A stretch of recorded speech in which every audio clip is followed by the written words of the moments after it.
దూరంగా చూసినప్పుడు భూమి ఆకాశం కలిసినట్టుగా కనిపిస్తుంది కదా. సముద్ర తీరాలు నిలబడ్డ పెద్ద మైదానాలను చూసినా, కొండపై నుంచి దూరంగా చూసినా ఒక చోట భూమి ఆకాశం కలిసిపోయినట్టే అనిపిస్తుంది. కానీ నిజానికి అవి ఎక్కడ కలవు. అలా కలిసినట్టుగా కనిపించే ప్రాంతాన్ని సైన్స్ లో హారిజన్ లేదా క్షితిజం అంటారు. ఇది భూమి ఆకాశాన్ని వేరు చేస్తున్నట్లుగా లేదా ఆ రెండు కలిసినట్లుగా ఉండే ప్రాంతంలో కనిపించే రేఖ. ఈ హారిజన్ అనేది కనిపించే స్థితిగతులపై ఆధారపడి ఉంటుంది. హారిజన్ అంటే ఏంటి?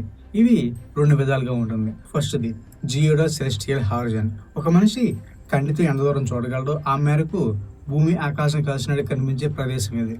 జియోడో సెలెస్టియల్ హారిజన్ ను లోకల్ హారిజన్ అని కూడా అంటారు. ఎందుకంటే దీన్ని నిత్యం మనం చూస్తూ ఉంటాం. ఇంటిపై నుంచి చూసినప్పుడు దూరంగా బిల్డింగ్స్ దాటుకొని ఆకాశం భూమి కలిసినట్లు కనిపించడమే లోకల్ హారిజన్. సెకండ్ది నాటికల్ హారిజన్. ఇది సముద్రాల వద్ద కనిపిస్తుంది.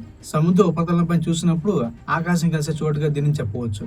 భూమి ఆకాశం కలిసినట్లు కనిపించే చోటును వాతావరణం కలిసే చోటు అని కూడా చెప్పవచ్చు. భూమి ఆకాశం అనేవి రెండు భిన్న ధృవాలు వంటివి. అవి కలిసే వీలుండదు. కానీ భూ ఉపరితలంపై ఉన్న వాతావరణం ఆకాశంలో కలుస్తుందని చెప్పవచ్చు. భూమి ఉపరితలంపై ట్రోపోస్పియర్, స్ట్రాటోస్పియర్, మిసోస్పియర్, ఐసోస్పియర్ అనే వాతావరణ పొరలు ఉంటాయి. ఇవి ఒకదాని తర్వాత ఒకటి ఉంటాయి. లేయర్స్ తో కూడిన ఈ వెదర్ భూమితో కలుస్తుంది. హారిజన్ దూరం లెక్కించవచ్చా అంటే ఎస్, లెక్కించవచ్చు. కానీ అది ఒక ఫిక్స్డ్ దూరం కాదు. మనిషి ఎక్కడ నిలబడి చూస్తున్నాడు, ఎంత ఎత్తులో ఉన్నాడు అని దానిపై అది మారుతూ ఉంటుంది. ఎందుకంటే హారిజన్ అనేది నిజంగా ఉన్న ఒక గీత కాదు. అది మన కంటికి కనిపించే చివరి పరిమితి మాత్రమే. భూమి గుండ్రంగా ఉండటంతో మనం ఎంత ఎత్తులో ఉంటే అంత ఎక్కువ భాగం కనిపిస్తుంది. అందుకే ఎత్తు పెరిగే కొద్దీ హారిజన్ కూడా ఇంకా దూరంగా వెళ్ళినట్టు అనిపిస్తుంది. ఎగ్జాంపుల్ కు సముద్ర మట్టానికి 5 అడుగుల ఎత్తులో నిలబడి చూస్తే హారిజన్ దాదాపు 2.7 మైళ్ళ దూరంలో కనిపిస్తుంది. అదే కొండపై నుంచి చూస్తే ఇంకా ఎక్కువ దూరంలో కనిపిస్తుంది. విమానంలో అయితే 100 కిలోమీటర్ల దూరం వరకు హారిజన్ కనిపించవచ్చు. అంటే మనిషి ఎత్తు పెరిగే కొద్దీ భూమి వంకర ఎక్కువ భాగం కంటికి కనిపిస్తుంది. అందుకే హారిజన్ దూరం కూడా పెరుగుతుంది. కానీ ఇందులో ఒక విషయం ఉంది. హారిజన్ కేవలం మ్యాథమెటిక్స్ మీద మాత్రమే డిపెండ్ అవ్వదు. వెదర్, విండ్ క్వాలిటీ, ఫాగ్, కంటి చూపు వంటి విషయాలు కూడా ఎఫెక్ట్ చూపిస్తాయి. కొన్ని సందర్భాల్లో హారిజన్ దగ్గర కనిపిస్తుంది, మరికొన్ని సందర్భాల్లో చాలా దూరంగా కనిపిస్తుంది. అంటే చివరికి హారిజన్ దూరం లెక్కించవచ్చు. కానీ అది ఎప్పటికప్పుడు మారే విజువల్ లిమిట్. ఫర్ ఎగ్జాంపుల్, ఎండలో రోడ్డు మీద దూరంగా నీళ్లు ఉన్నట్లు కనిపిస్తుంది కదా. దగ్గరికి వెళ్ళి చూస్తే అక్కడ నీళ్లు ఉండవు. దాన్ని ఎండమావి లేదా మిరాజ్ అంటారు. ఇది గాలి ఉష్ణోగ్రత మార్పులు, బెండింగ్ ఆఫ్ లైట్ వల్ల ఏర్పడే ఆప్టికల్ ఇల్యూషన్. భూమి ఆకాశం కలిసినట్టు కనిపించడం కూడా కొంతవరకు అలాంటిదే. దూరంలో వస్తువులు స్పష్టంగా కనిపించకపోవడం, వాతావరణంలో కాంతి వ్యాప్తి చెందడం, భూమి వంకర, ఇవన్నీ కలిసి మన కంటికి ఒక కలిసిన రేఖ కనిపిస్తాయి. కానీ నిజానికి అక్కడ ఎలాంటి గీత ఉండదు. అది కేవలం మన కంటికి కనిపించే ఒక విజువల్ ఎఫెక్ట్ మాత్రమే. టాయిలెట్లను లోపల ఉన్న వారి కాళ్ళు కనిపించాలి ఎందుకు నిర్మిస్తారు? మనం రైల్వే స్టేషన్లో, షాపింగ్ మాల్స్ లేదా థియేటర్స్లో పబ్లిక్ టాయిలెట్లు చూసినప్పుడు ఒక విషయం గమనించే ఉంటాం. వాటి తలుపులు కింద వరకు పూర్తిగా ఉండవు. లోపల కూర్చున్న వారి కాళ్ళు బయటకు కనిపిస్తూ ఉంటాయి. కనీసం ప్రైవసీ కూడా లేకుండా ఇలా ఎందుకు కట్టారని మనకు అనిపిస్తుంది. కానీ మీకు తెలుసా, ఈ అరాకార తలుపు కనుక చాలా పెద్ద సైన్స్, సేఫ్టీ రీజన్స్ ఉన్నాయని. అవేంటో ఇప్పుడు చెప్తాను. First, medical emergency.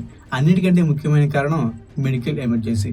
పబ్లిక్ టాయిలెట్లో కొందరికి సడన్ గా హార్ట్ అటాక్ రావడం, బీపీ పడిపోయి తప్పడం లేదా ఫిట్స్ రావడం లాంటివి జరుగుతూ ఉంటాయి. ఒకవేళ తలుపు పూర్తిగా కింద వరకు ఉంటే లోపల మనిషి పడిపోయిన విషయం బయట ఉన్న వారికి అస్సలు తెలియదు. అదే కింద గ్యాప్ ఉంటే లోపల ఉన్న వ్యక్తి కింద పడిపోవడం బయట ఉన్న వారికి వెంటనే తెలుస్తుంది. అంతేకాదు, డోర్ లాక్ తీయడం కుదరకపోతే ఆ గ్యాప్ లో నుంచి చిన్నపిల్లలను లోపల పంపి లాక్ తీయించవచ్చు. 2, అసాంఘిక కార్యకలాపాలు. పబ్లిక్ టాయిలెట్లు అనేవి పబ్లిక్ ప్రాపర్టీ. డోర్లు పూర్తిగా క్లోజ్ అయి ఉంటే కొంతమంది అక్కడ డ్రగ్స్ తీసుకోవడం, మద్యం సేవించడం, జోదం ఆడడం లేదా రొమాన్స్ చేయడం లాంటివి యాంటీ సోషల్ యాక్టివిటీస్ కు పాల్పడే అవకాశం ఉంది. కింద గ్యాప్ ఉండడం వల్ల బయట నుంచి చూసే వారికి లోపల ఎంతమంది ఉన్నారు, ఏం చేస్తున్నారు అనేది ఈజీగా తెలిసిపోతుంది. దీనివల్ల ప్రైవసీ దెబ్బతినకుండానే తప్పుడు పనులు జరగకుండా అడ్డుకోవచ్చు. 3, cleaning and hygiene. Public toilet లో రోజుకు 10 సంఖ్యలో క్లీన్ చేయాల్సి ఉంటుంది. ఒకవేళ ప్రతి రూమ్ కి విడివిడిగా పూర్తిగా డోర్లు ఉంటే క్లీనర్స్ ప్రతి డోర్ తెరిచి లోపలికి వెళ్ళి కడగాలి. అదే కింద గ్యాప్ ఉంటే బయట నుంచి ప్రెషర్ పైప్ తో నీళ్లు కుడితే అన్ని టాయిలెట్లు ఒకేసారి క్లీన్ అయిపోతాయి. నీరు కూడా ఎక్కడ నిల్వ ఉండకుండా ఈజీగా బయటకు వచ్చేస్తుంది. దీనివల్ల టైం అండ్ ఎఫెక్ట్ 2 ఆదా అవుతాయి. నెంబర్ 4, వెంటిలేషన్ అలాగే దుర్వాసన. పబ్లిక్ టాయిలెట్లను చాలా మంది వాడుతూ ఉంటారు కాబట్టి అక్కడ దుర్వాసన రావడం చాలా కామన్. తలుపులు పూర్తిగా మూసేస్తే ఆ బ్యాడ్ స్మెల్ లోపలే ఉండిపోయి తర్వాత వెళ్ళే వారికి ఇబ్బందిగా ఉంటుంది. ఈ కింద గ్యాప్ ఉండటం వల్ల బయట ఉన్న తాజా లోపలికి, లోపల ఉన్న దుర్వాసన బయటికి ఎగ్జాస్ట్ ఫ్యాన్ల ద్వారా సర్క్యులేట్ అవుతుంది. 5. Cost and maintenance. ఆర్థిక పరంగా చూసుకుంటే పూర్తి స్థాయి తలుపుల కంటే ఈ ఆఫ్ డోర్లకు మెటీరియల్ ఖర్చు తక్కువ అవుతుంది. పైగా పబ్లిక్ టాయిలెట్లో వాటర్ వాడకం ఎక్కువ కాబట్టి తలుపులు కింద వరకు ఉంటే నీరు తగిలి త్వరగా పాడైపోతాయి, తుప్పు పడతాయి. గ్యాప్ ఉంచడం వల్ల తలుపుల లైఫ్ స్పాన్ పెరుగుతుంది. ఒకవేళ టిష్యూ పేపర్ అయిపోతే పక్కన ఉన్న వారిని అడిగి ఆ గ్యాప్ లోంచి తీసుకోవచ్చు.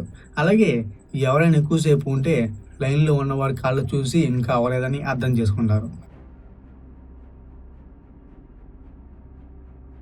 మూత్ర విసర్జన తర్వాత కొన్ని చుక్కలు ఎందుకు పడతాయి? టాయిలెట్కి వెళ్ళి మూత్రం పూర్తిగా అయిపోయింది అనుకుని బయటికి వచ్చిన వెంటనే ఒకసారిగా లోదుస్తుల్లో కొన్ని చుక్కలు పడతాయి. ఇలా ఎందుకు జరుగుతుంది అని ఎప్పుడైనా ఆలోచించారా? ఇది చాలా మందికి ఉండే సమస్య. కానీ దీని వెనుక ఉన్న అసలు కారణం చాలా మంది తెలియదు. మరి ఇది సాధారణమా లేక ఏదైనా ఆరోగ్య సమస్య సంకేతమా? ఈ ఫ్యాక్ట్లో మన శరీరంలో నిజంగా ఏం జరుగుతుంది? ఎప్పుడు ఆందోళన చెందాలి? దీన్ని ఎలా తగ్గించుకోవచ్చు అనే ప్రతి విషయాన్ని సైంటిఫిక్గా చెప్తాను. ముందుగా మన యూరినరీ సిస్టమ్ ఎలా పనిచేస్తుందో అర్థం చేసుకుందాం. మన కిడ్నీలు రక్తాన్ని ఫిల్టర్ చేసి యూరిన్ని తయారు చేస్తుంది. ఈ యూరిన్ 2 యూరిటర్ల ద్వారా బ్లాడర్లో చేరుతుంది. బ్లాడర్ ఒక స్టోరేజ్ ట్యాంక్లో పనిచేస్తుంది. బ్లాడర్ నిండినప్పుడు బ్రెయిన్కి సిగ్నల్ వెళ్తుంది. అప్పుడు మనకు యూరిన్ చేయాలని కోరిక కలుగుతుంది. మూత్రం బయటికి రావడానికి యురేథ్రా అనే ట్యూబ్ ఉంటుంది. మగవారిలో ఈ యురేథ్రా 18 నుంచి 20 సెంటీమీటర్ పొడవు ఉంటుంది. మహిళల్లో అయితే 3 నుంచి 4 సెంటీమీటర్లు ఉంటుంది. అందుకే యూరిన్ అయిన తర్వాత చుక్కలు పడే సమస్య మగవారిలో ఎక్కువగా కనిపిస్తుంది. యూరిన్ పూర్తి అయ్యాక కూడా యురేథ్రా ట్యూబ్లో కొద్దిగా యూరిన్ మిగిలిపోవచ్చు. సాధారణంగా పెల్విక్ ఫ్లోర్, మజిల్స్ అలాగే యురేథ్రా చుట్టూ ఉన్న మజిల్స్ ఈ మిగిలిన యూరిన్ని పూర్తిగా బయటికి నెట్టేస్తాయి. కానీ ఈ మజిల్స్ వీక్గా ఉంటే లేదా పూర్తిగా కుదించకపోతే ఆ మిగిలిన మూత్రం మనం నడిచినప్పుడు, కూర్చున్నప్పుడు లేదా డ్రెస్ సరి చేస్తున్న టైంలో బయటకు చుక్కల రూపంలో వస్తుంది. దీనిని మెడికల్ లాంగ్వేజ్లో పోస్ట్ మిక్టీరియల్ డ్రిబుల్ అంటారు. ఇది వరల వల్ల చాలా సాధారణంగా కనిపించే పరిస్థితి. ఇది ఇలా ఎందుకు జరుగుతుంది? First reason pelvic floor muscle weak అవడం. ఈ మజిల్స్ బ్లాడర్, ప్రోస్టేట్, ప్రేగులు వంటి అవయవాలకు మద్దతు ఇస్తాయి. ఏజ్ పెరిగే కొద్దీ ఓవర్ వెయిట్, ఎక్కువసేపు కూర్చునే అలవాటు, శారీరక వ్యాయామం లేకపోవడం వంటి రీజన్స్తో ఈ మజిల్స్ వీక్ అవ్వచ్చు. దీనివల్ల యురేథ్రాలో మిగిలిన యూరిన్ పూర్తిగా బయటకు పంపలేవు. సెకండ్ రీజన్ ప్రోస్టేట్ గ్లాండ్ పెద్దదవడం. ప్రోస్టేట్ అనేది మగవారిలో మాత్రమే ఉండే స్మాల్ గ్లాండ్. వయసు పెరిగే కొద్దీ ఇది సహజంగానే పెరుగుతుంది. దీనివల్ల యురేథ్రాపై ప్రెజర్ ఏర్పడి యూరినరీ ఫ్లో పూర్తిగా జరగకపోవచ్చు. దీంతో కొంత మొత్తం యురేథ్రాలు మిగిలిపోతుంది. ఇది మెయిన్గా 50 సంవత్సరాలు పైబడిన మగవాళ్ళకి కనిపిస్తుంది. మూడవ రీజన్ యురేథ్రాలో స్వల్ప అడ్డంకులు లేదా ఇరుగుదనం. పాత గాయాలు, సర్జరీస్, ఇన్ఫెక్షన్లు లేదా మచ్చల కారణంగా యురేథ్రా కొంత ఇరుగుగా మారితే యూరినరీ ఫ్లో పూర్తిగా బయటకు రాకపోవచ్చు. 4వ రీజన్ నరాల సమస్యలు. బ్రెయిన్, స్పైనల్ కార్డ్ అలాగే బ్లాడర్ మధ్య కోఆర్డినేషన్ సరిగా లేకపోతే మూత్ర విసర్జన పూర్తిగా జరగదు. ఎగ్జాంపుల్కు పార్కిన్సన్స్ వ్యాధి, stroke, multiple sclerosis, spinal cord గాయాలు వంటి పరిస్థితుల్లో ఈ ప్రాబ్లం కనిపించవచ్చు. 5వ రీజన్ బ్లాడర్ పూర్తిగా ఖాళీ కాకపోవడం. కొన్ని మెడికేషన్స్ డయాబెటీస్ వల్ల నరాల పనితీరు తగ్గడం లేదా ఇతర మెడికేషన్స్ వల్ల బ్లాడర్ పూర్తిగా ఖాళీ కాకపోవచ్చు. దీంతో తర్వాత చుక్కలు పడే అవకాశం ఉంటుంది. చాలా మంది చుక్కలను వీర్యంగా పొరపడతారు. కానీ సాధారణంగా మూత్ర విసర్జన తర్వాత వచ్చే ట్రాన్స్పరెంట్ లేదా పసుపు రంగు చుక్కలు మాత్రమే. అప్పుడప్పుడు 1 లేదా 2 చుక్కలు మాత్రం పడడం, నొప్పి లేకపోవడం, మంట లేకపోవడం, రక్తం లేకపోవడం, మూత్ర ప్రవాహం సాధారణంగా ఉండడం వంటి పరిస్థితుల్లో ప్రమాదకరమైన విషయం కాదు. ముఖ్యంగా యువకుల్లో కూడా అప్పుడప్పుడు ఇలా జరగవచ్చు. కానీ కొన్ని లక్షణాలు ఉంటే తప్పకుండా డాక్టర్ని కాంటాక్ట్ అవ్వాలి.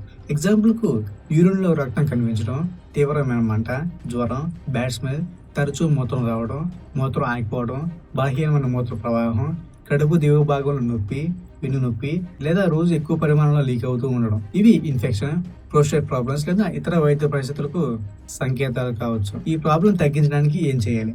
ఫస్ట్ గా మూత్ర విసర్జన పూర్తయింది అనిపించిన వెంటనే లేచి వెళ్ళిపోకుండా కొన్ని సెకండ్లు వెయిట్ చేయాలి. తర్వాత మరోసారి లైట్ గా ట్రై చేసి మిగిలిన మూత్రాన్ని బయటికి పంపాలి. దీన్ని డబుల్ వాయిడింగ్ టెక్నిక్ అంటారు. ఇది చాలా మందికి ఉపయోగపడుతుంది. రెండవది పెల్విక్ ఫ్లోర్ ఎక్సర్సైజ్ లేదా గిగేర్ ఎక్సర్సైజ్. మూత్రాన్ని మధ్యలో ఆపేందుకు ఉపయోగించే కండరాలను గుర్తించి వాటిని కొన్ని సెకండ్లు బిగించి తర్వాత వదిలే విధంగా ప్రతిరోజు కొన్నిసార్లు ఎక్సర్సైజ్ చేయడం వల్ల ఈ కండరాలు బలపడతాయి. కొన్ని వారాల నుంచి కొన్ని నెలల్లో మంచి రిజల్ట్స్ కనిపించవచ్చు. మూడవది ఓవర్ వెయిట్ ఉంటే తగ్గించడం. పొట్ట చుట్టూ ఎక్కువ కొవ్వు ఉంటే బ్లాడర్ పై ఒత్తిడి పెరుగుతుంది. బరువు తగ్గడం వల్ల లక్షణాలు కూడా తగ్గవచ్చు. నాలుగవది మలబద్ధకాన్ని కంట్రోల్ చేయడం. మలబద్ధకం వల్ల కూడా పెల్విక్ ఫ్లోర్ పై ఒత్తిడి పెరుగుతుంది. ఫైబర్ ఎక్కువగా ఉన్న ఆహారం, వాటర్, ఎక్సర్సైజ్ దీనికి సహాయపడతాయి.